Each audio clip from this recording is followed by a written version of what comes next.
नमस्कार दोस्तों। Friction based on facts, ये मैं कहूंगा धुरंधर द रिवेंज को। और मैं ऐसा क्यों बोल रहा हूं, ये मैं आज आपको इस वीडियो में एक्सप्लेन करूंगा एक एक पॉइंट से।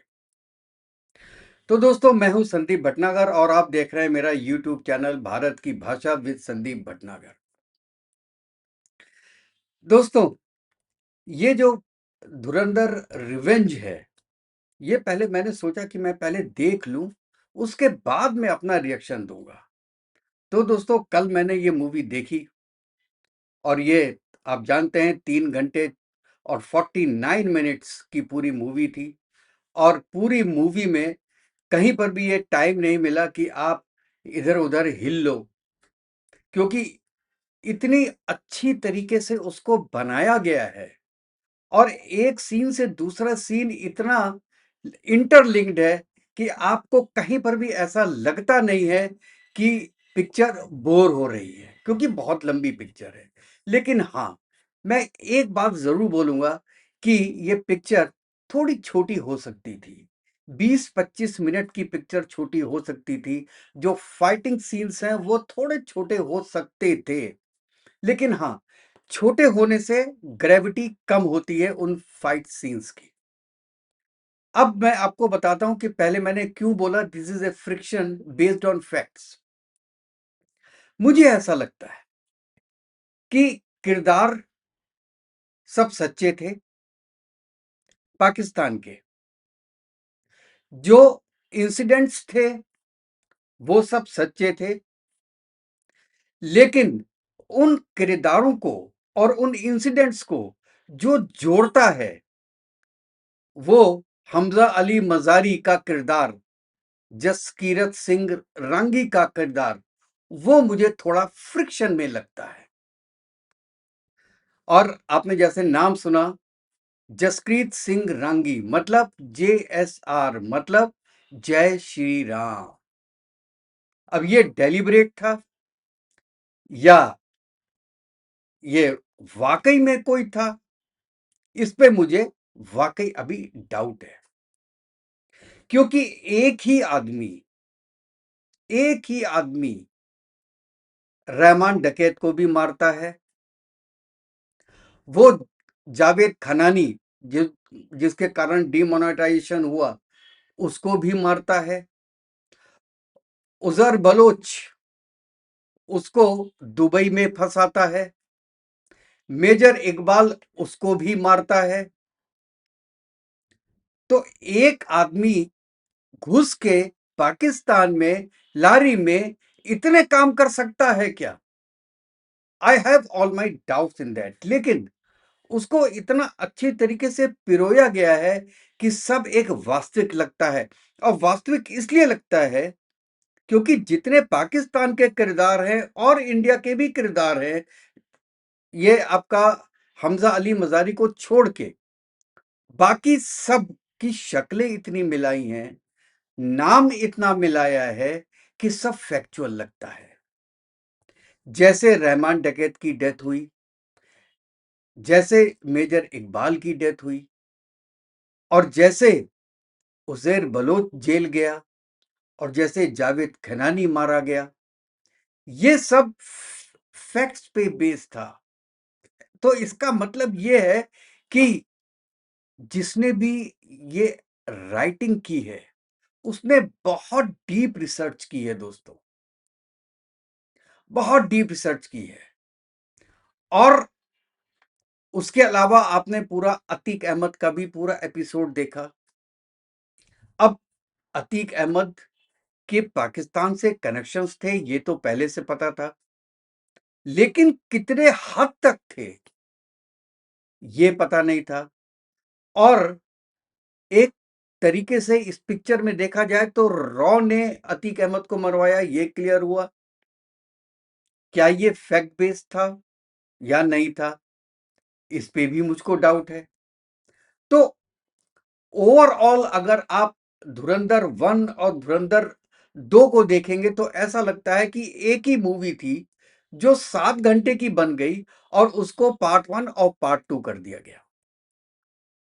और उसमें इंटरेस्ट बढ़ाने के लिए एक किरदार लाया गया और जिसे कहते हैं हमजा अली मज़ारी या जसकीरत सिंह रंगी। उसने पिरोया है एक पूरे एक जो उसका किरदार था उसको। और आपने ये देखा होगा कि संजय दत्त ने जिनका रोल निभाया है एसपी चौधरी असलम, उनकी वाइफ का भी इंटरव्यू आया है और वो खुद कहती है कि चौधरी असलम संजय दत्त के बहुत बड़े फैन थे और उनको ये पिक्चर पसंद आई थी। और उसके बाद जिन्होंने रोल किया है आपका नाबिल गबोल, ये पाकिस्तानी पॉलिटिशियन है और इनका रोल किया था राकेश बेदी साहब ने जमील जमाली नाम से। तो जब तक फर्स्ट हाफ था तो वो टीवी पे कई बार आए, कई इंटरव्यूज दिए और उन्होंने कहा कि देखिए ये मेरा रोल है धुरंधर में जो प्ले किया है राकेश बेदी साहब ने, और मैंने इतने इतने गुंडों को मरवाया और ये किया। उन्होंने पूरी बातें बताई हैं। ये पाकिस्तान पीपल्स पार्टी के एमएनए हैं। लेकिन जैसे ही धुरंधर 2 आई वो कहते हैं नहीं बाबा, नहीं बाबा, ये तो गलत है, ऐसा नहीं है। और वो आज तक पाकिस्तान में ही है।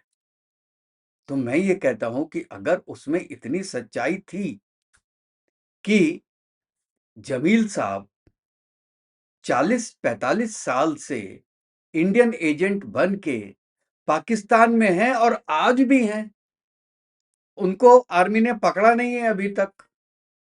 इसका मतलब है कि सच्चाई में थोड़ा बहुत फ्रिक्शन जरूर मिलाया गया है ओवरऑल मसाला देने के लिए पूरे सिस्टम में। लेकिन अगर आप एक ओवरऑल मूवी को देखें तो इसमें सच्चाई ही सच्चाई है। आप एक कैरेक्टर को हटा दें, एक आदमी इतने लोगों के साथ बदला नहीं ले सकता। हो सकता है वो अलग अलग आदमी हो, लेकिन पिक्चर में वो एक आदमी ही दिखाया गया।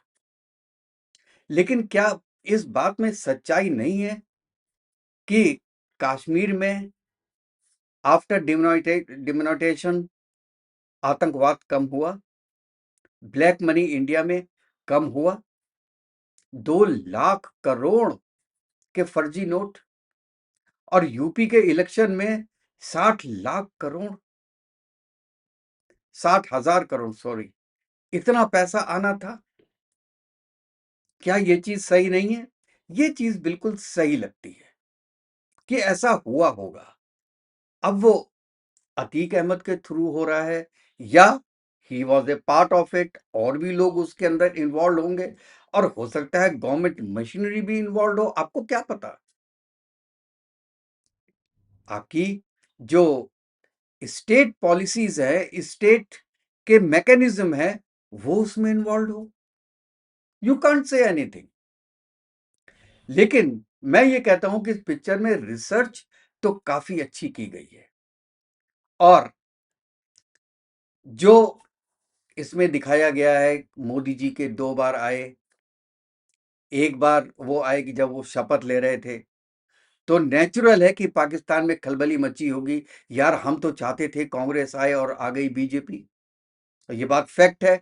और वहां के पाकिस्तान के लीडर्स ने भी ये बात बोली कि we would have loved if Congress comes, क्योंकि कांग्रेस के वक्त में आप कुछ भी कर लो, बॉम्बे अटैक कर लो, कोई कुछ नहीं बोलने वाला। और क्या बोलते थे कि अब नेक्स्ट टाइम किया तो हम बताएंगे आपको। तो उनको दिक्कत तो थी।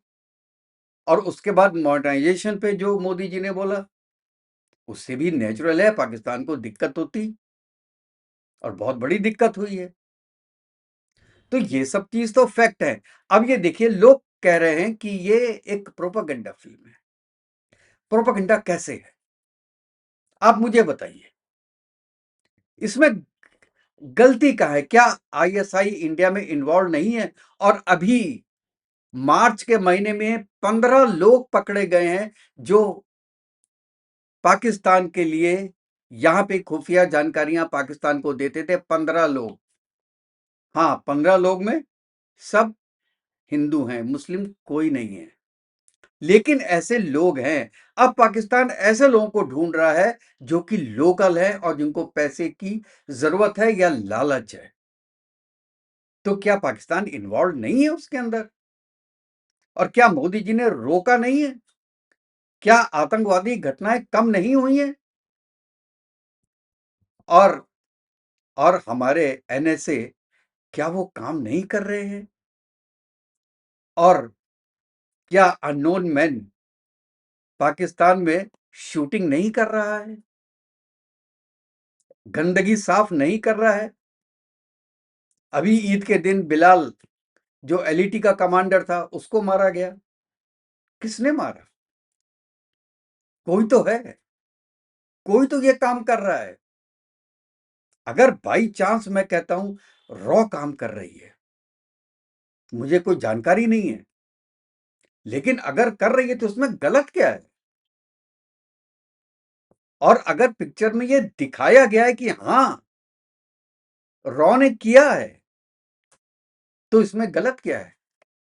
और ये पब्लिक को बताने का एक इंडिकेशन हो सकता है कि हमने किया है, लेकिन हम कह नहीं सकते ओपनली।